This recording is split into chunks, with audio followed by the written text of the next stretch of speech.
3 vector A B C coplanar है, तो हमें लैम्डा का वैल्यू निकालना है। Answer fifth first part. हम जानते हैं if vectors A B and C are coplanar,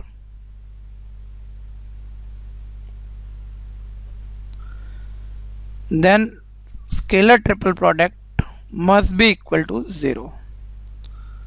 तो मुझे मालूम है अगर तीनों कोप्लेनर वेक्टर हैं तो इनकी स्केलर ट्रिपल प्रोडक्ट 0 होनी चाहिए। और ABC की फर्स्ट पार्ट में मैं अगर स्केलर ट्रिपल प्रोडक्ट निकालूंगा तो A के स्केलर कंपोनेंट हैं, वेक्टर A के स्केलर कंपोनेंट 2 - 1 1, B के स्केलर कंपोनेंट 1 2 - 3 और C के स्केलर कंपोनेंट 3 - लैम्डा और 5 है।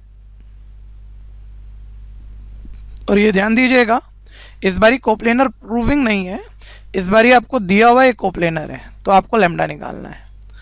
और अगर 3 वेक्टर कोप्लेनर हो तो उनकी स्केलर ट्रिपल प्रोडक्ट 0 के इक्वल होती है, ये हमें चेक नहीं करना है। वेक्टर कोप्लेनर है तो इनकी स्केलर ट्रिपल प्रोडक्ट 0 है। इसे मैं सिंप्लीफाई कर दूं तो इससे एक लैम्डा वाला इक्वेशन बनेगा वन वेरिएबल, जिससे आप लैम्डा की वैल्यू निकाल पाएंगे। फर्स्ट रो पर एक्सपेंड कर देता हूं, रो कॉलम पहले मेंबर का लीडिंग रो और कॉलम छोड़ूंगा तो बाकी सॉल्व करने पर डायगोनल माइनस ऑफ डायगोनल करते हुए 10 - 3 लैम्डा आ जाएगा। फिर माइनस फॉर्मूले का सेकेंड एलिमेंट फर्स्ट रो का लेंगे -1 तो माइनस माइनस हो जाएगा +1। रो कॉलम हम सेकेंड एलिमेंट का छोड़ेंगे, फिर डायगोनल माइनस ऑफ डायगोनल करेंगे तो ये 5 + 9 आ जाएगा। प्लस थर्ड एलिमेंट मेरे पास 1 है, रो कॉलम छोड़ूंगा, डायगोनल माइनस ऑफ डायगोनल करूंगा तो ये -λ -6 आ जाएगा इक्वल है 0। इससे एक मैं लैम्डा वाला रिलेशन बना पाया हूं, जिसे हम सिंप्लीफाइड करें तो लैम्डा आ जाएगा। 2 की 10 से मल्टीप्लाई 20, 2 की -3 लैम्डा से मल्टीप्लाई -6 लैम्डा।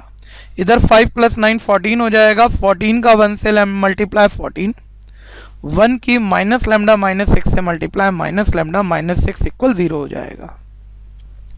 -6 लैम्डा -λ हो जाएगा मेरे पास -7 लैम्डा।